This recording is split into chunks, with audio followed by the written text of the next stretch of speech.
Hello everyone, and welcome to the second video of this two-part series that we're doing on investing in oil. The first video, which if you haven't watched, I would highly recommend watching before proceeding with this video. Links are in the video description, so you can quickly check out that video. It's about 10 minutes long, but it's packed with information that's going to be really helpful moving forward. In that video, we talked all about the oil price war and the impacts that it's having and what kind of impacts it's going to have in the future. And that is all the background information we need in order to decide whether or not to invest in the oil sector. And if we are going to invest, what companies, ETFs do we invest in? And that is what this video is all about. So we will discuss whether or not it's smart to invest in oil right now, and if we are going to invest in oil, what investments should we make?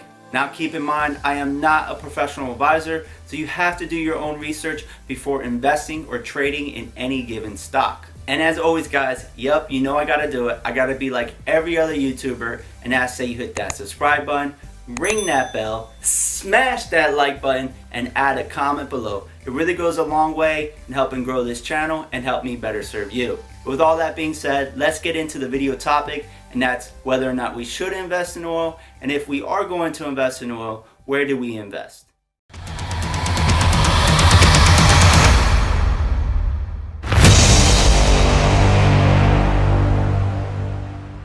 Okay guys, welcome back. Let's get started. To start, we're just going to talk about the price of crude oil today on Wednesday, April 15th. And boy, did crude oil drop yet again. When you look at this 1 month chart for crude oil, you can see that it dropped 29.8%. But another key thing when looking at this chart is that you can see it's retesting those lows at $20, which occurred right when the oil price war actually started. And since then, there has been some negotiation, and they are going to reduce the amount of oil that they're producing. That reduction in oil will definitely help the situation long term, but I don't think it's going to be enough of a cut to really make a difference because demand is just so low right now and they can't cut enough to keep up with it. But one good thing to take away from this chart is that we're currently testing the support level at $20. I don't think oil is going to drop down to $5 a barrel, $10 a barrel. I think that's just too much, and I think we're going to kind of bounce back from this $20 mark. But I myself am not bullish on oil long term, and that comes down to a couple reasons. The first reason being, I'm just not so sure how long this oil situation is going to last. I personally think it's going to last a long time. We have so much supply of oil, we can't even store it all. And our demand has significantly decreased because of this illness. And not only that, we're always coming up with new ways to produce and use energy, whether that's renewable or whatever it might be. And renewable energy is becoming cheaper and cheaper to produce. And as technology evolves in that sector, I think it's going to be a little bit more competitive, and it's going to take away market share from oil. Also, I think hedge funds are more acceptable with investing in these renewable energies, which before they really weren't. So I think a lot of hedge funds are also moving their money from oil to this renewable energy. And when hedge fund and big money starts moving its money out of something, the stock usually has a hard time growing. So to be honest, I'm not very bullish on oil long term, and I wouldn't make any long-term investments with oil. But that does not mean I wouldn't make any short-term trades with them. But hey, who am I? I'm just a random guy on YouTube. So do your own research and invest in what you know and what you like. So I'm not bullish on oil long-term, and I'm not going to do a long-term investment. But if you are going to invest in oil long-term, I would recommend investing in some of the big companies, because the drop in oil price is really hurting some of the smaller companies, and a lot of them are going to have to file for bankruptcy. And if you don't know, when a company files for bankruptcy, your stock goes to zero and you're not going to get paid. Well, at least there's a high possibility of you not getting paid. So if you are going to invest in oil long term, I would recommend looking at Exxon, Chevron, BP, some of your bigger oil companies. Or even better yet, I would look at an ETF that has a lot of holdings in some of these bigger oil companies. The ETF that I have in mind is XLE, and we're going to talk about XLE at the end of this video. But before getting into XLE, let's talk about USO and how I might use USO as a short-term trade. Now, ticker symbol USO stands for the United States Oil Fund. If you look at the chart in the last 3 months, that stock has dropped 64.27%. And if you look at the last week, that stock has dropped close to 20%. Now, people talk about USO all the time. It's blowing up my newsfeed. Should I invest in USO? Crude oil is down. Should I get into this company? Well, one, it's not a company, it's an ETF. And two, what this is very important, it trades off of the futures of oil and not off the actual price of crude oil. Now, that's very important to know because the futures, if you look at them, has some rebound already built into them. So it's not a one-to-one comparison.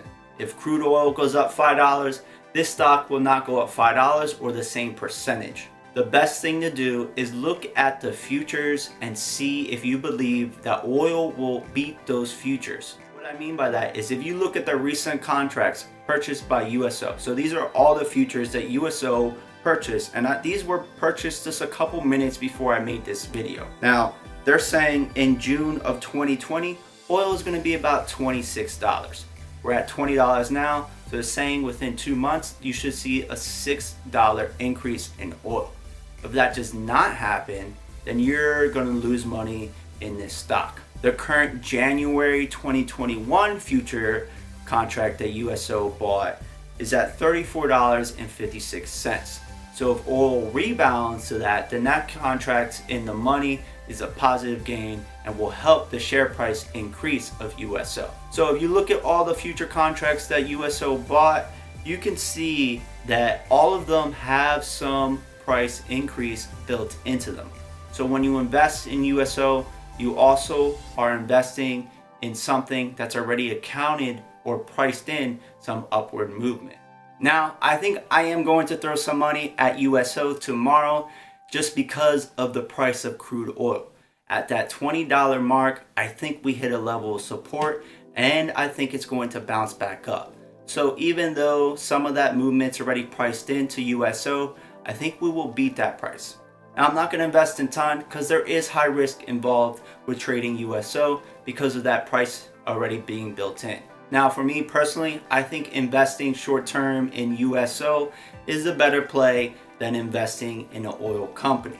The reason why I believe that is because I think the prices of crude oil will increase, but I don't think that's going to directly correspond to oil companies performing better. Right now, demand is at an all-time low, and even if prices are raised a little bit, that decrease in demand is going to far outweigh that slight increase in price. And these oil companies are going to be suffering for a long time, but that's my personal opinion on the matter. Now, if you are going to invest in oil long term, my recommendation, like I said earlier, would be XLE.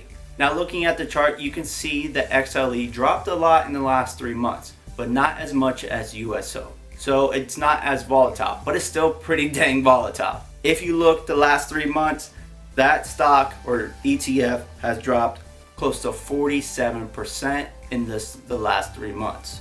In the last week, XLE has dropped close to 11%.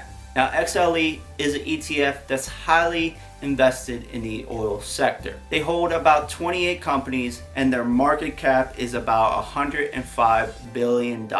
So they have a lot of market cap and they hold a lot of big companies. And if I was going to invest in oil long term, I'm not going to invest in your smaller companies because there's a high possibility that they're going to file for bankruptcy. I don't think Exxon, Chevron, or your other big companies will have to file for bankruptcy, so I find this investment to be less risky. Now, looking at the sectors for XLE, you can see it's pretty well diversified in all the components of oil. You have about 56% in oil and gas refining, about 23% in oil and gas exploration, about 11% in transportation, and about 9% in other services, and a very low percentage in drilling. So if there's one area where they can increase that, that would be drilling. But I'm not so worried about that because We have so much oil that we don't really need to be drilling for more. Our storage is full and we have enough in our storages to last us for a long time. Now, if you look at the top 10 holdings, this is what makes XLE one of the better investments if you are going to invest in oil, is their holdings. Now, it is very heavily weighted to the top 2 companies. The top 2 companies make up 40% of this ETF's holdings, which is a very large portion. But these 2 top companies are huge oil and gas companies, and I don't think they're going to file for bankruptcy. Yeah, they are going to suffer during this time, but what oil and gas company isn't? So the company that they hold the most percentage in is Chevron, and that is close to 24%. Followed by ExxonMobil at 22%, then Phillips 66 at 4.5%, EOG Resources at around 4%, and then they also have holdings in ConocoPhillips, Kinder Morgan, Valero, and many other companies. So overall, they have decent exposure to the oil and gas industry, with their exposure being in some of the bigger companies. So if you're going to invest in the oil and gas industry with this ETF, there's a less possibility that many of their holdings will file for bankruptcy and severely hurting the ETF share price. Now, if there is a smaller company that you really like and you think they're going to be just fine, you really looked at their books and you think they have enough money to withstand the impact that they're facing, then obviously, yeah, your risk will be somewhat higher, but your returns will be greater. But if you do know some of those smaller companies that you think are good investments, add those companies with their ticker symbol down in the video comments, and I'll check them out and we can have a discussion regarding that stock. So hopefully all this information was helpful. I did a lot of research before filming this video, and I learned a ton on USO, XLE, and other oil and gas companies, and the oil and gas market sector and the current situation that we're in. So it was a ton of fun. I hope this video provided you with some good information that you can use moving forward in your investment strategies. If you like this video and you like the content that I'm providing, please consider hitting that subscribe button, ringing that bell, smashing that like button, and adding a comment below. In addition, consider checking out those video description for links on how you can get free stocks with Webull or Robinhood. With Webull, you can get a free stock that's valued up to $1,400, and then you also get a second stock. Right now is a great time to be investing, and if you're not investing, right now is a great time to start investing because values are good. Everything's on sale right now, and in the long term, you'll really capitalize from this bear market and this huge drop in the stock market, and it's really going to help jumpstart your returns. So that about wraps up this video. It's been real, it's been fun, it's been real fun, and this is We Are Investing, and together we are invincible.